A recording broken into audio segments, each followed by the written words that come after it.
गुरुवार को मकरोनिया नगर पालिका सभागार में विधायक प्रदीप लारिया, नपा अध्यक्ष मिहिलाल अहिरवार सहित तमाम पार्षदों और नपा अधिकारियों के बीच एक बैठक आयोजित की गई। बैठक में प्रधानमंत्री आवास योजना सहित आगामी गर्मी को देखते हुए होने वाले जल संकट को लेकर चर्चा की गई। दरअसल प्रधानमंत्री आवास योजना को लेकर लोग भ्रमित हैं। किसी को यह कह दिया गया है कि अब तो यह योजना बंद हो गई, तो किसी को मापदंडों के आधार पर इस योजना से बाहर कर दिया गया है। इन्हीं विसंगतियों को दूर करने और इन पर चर्चा करने के उद्देश्य से यह बैठक आयोजित की गई थी। वहीं क्षेत्र में जल संकट की स्थिति न बने, इसको लेकर भी जरूरी दिशा निर्देश और आवश्यक चर्चा की गई है। देखिए, आज हम लोग लंबे समय से एक आवास योजना से को लेकर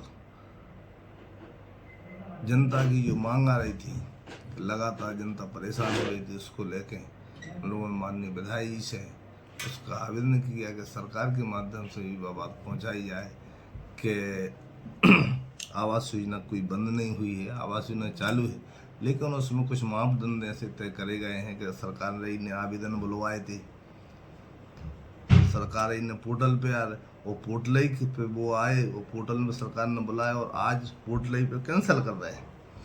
तो ऐसा क्यों हो रहा है? तो हमारे क्षेत्र के लोग तो क्या बोलते हैं, गरीब लोग बेचारे वंचित रह जाएंगे, जो वास्तविक है उनको आवश्यकता है। और एक दूसरा विषय और उसमें आ गया कि वैध कॉलोनी वाला, उसको भी हम लोगों ने बैठक रखे हैं। सभी हमारे माननीय क्षेत्र के लोकप्रिय विधायक, सभी हमारे सम्मानीय पार्षद, सभापति गण, सभी हाँ बस्तर नगर पालिका के CMO इंजीनियर वगैरह सभी के बीच में चर्चा की गई कि इस चीज़ की जो विसंगति आ रही है, इसको लेकर के हम लोग भोपाल जाएंगे और वहाँ बात रखेंगे और सरकार में माननीय विधायक जी के माध्यम से वहाँ भी बात रखेंगे कि उन लोगों को लाभ मिल सके। जो योजना से वंचित रह गए हैं, तो क्या वो नए सिरे से आवेदन कर सकते हैं? हाँ, बिल्कुल कर सकते हैं।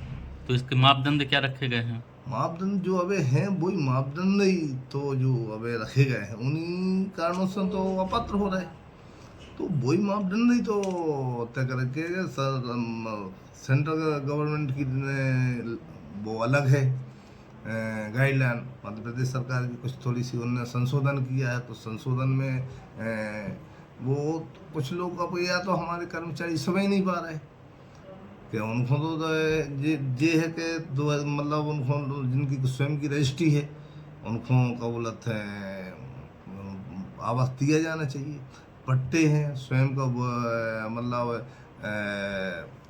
भू अधिकार है या संपत्ति कर की रसीद है, जो बरसों से टैक्स भर रहे अंदर आबादी को, उनको दिया जाना चाहिए, उस गाइडलाइन में भी है। और इसके अलावा जो अब ये कि नया उसमें जुड़ के आया है, एक नया पत्र जारी हुआ कि अवैध कॉलोनी वालों को प्लाट वो नहीं दिए जाएंगे।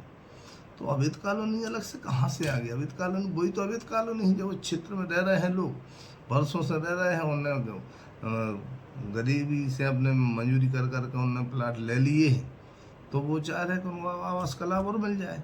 उसमें थोड़ा सा वो आ गया, तो उसमें माननीय विधायक जी के साथ में हम लोग ऊपर बात करेंगे, भोपाल जाएंगे कि ये चीज़ मतलब उस पर संशोधन किया जाए कि जो हमारे क्षेत्र के लोगों को लाभ मिले। दूसरा एक विषय पानी का भी था, पानी पे भी चर्चा हुई और जो जहाँ जैसी समस्या है उस समस्या को सुधारकारी करवाने की बात हुई है। पानी यदि को मान लो कम आ रहा है तो पानी बढ़वाने का भी तत्काल उस पर प्रयास किया जाएगा। तत्काल आज पत्र जाएगा तो वो पानी भी बढ़ जाए, मकरोनिया क्षेत्र में के लोगों को परेशान ना होने पड़े।